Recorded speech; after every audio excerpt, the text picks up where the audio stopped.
Join Cell Academy, Goa's best coaching for IIT, JEE and medical exam preparations for class 7 to 12. Register today for Cell Talent Search exam for class 6 to 12. Admissions are now open for repeaters medical batch for NEET 2022. फॉरेनात रावपी सोयऱ्यांवरवीं अर्थीक वेव्हार करतल्यांक केंद्रीय घर मंत्रालयान मोठी थाकाय दिल्या।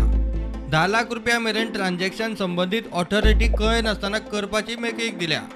पयली ही मर्यादा 1 लाखा मेरेन आशिल्ली। तशेंच आदी 30 दिसां भितर सरकाराक अशा ट्रान्झॅक्शनाची माहिती दिवची पडटाली। आता 3 म्हयन्याची मुजत दिल्या। FCR 2011 दुरुस्ती करतना 1 लाखाचे सुवातेर 10 लाख आणि 30 दिसांचे सुवातेर 3 महिने अशें नमूद केला। नेम नावातूय बदल करतना वैयक्तीक संस्थांचे वा NGOचे व्यवहाराची माहिती दिवंक 15 दीस वाडयल्यात। आदी 30 दीस आशिल्ले, आता 45 दिसांची मुजत दिल्या। केंद्रान नेम 13B रद्द केलो। FCRA खाला फॉरेनात डोनेशन घेता आसत जाल्यार ताची माहिती ऑडिट रिपोर्ट ऑफिशियल वा केंद्रान दिल्ल्या वेबसायट अकाउंटार अर्थीक वर्स सुरू जातनाच 1 एप्रिल वा अर्थीक वर्स सोंपल्या उपरांत 9 म्हयन्या भितर दिवची पडटली। फॉरेनांतल्यान डोनेशन घेतल्या उपरांत दर 3 म्हयन्यात आपले वेबसायटीर ते नोटिफाय करपाचो प्रकार आता बंद। Bureau report prudent.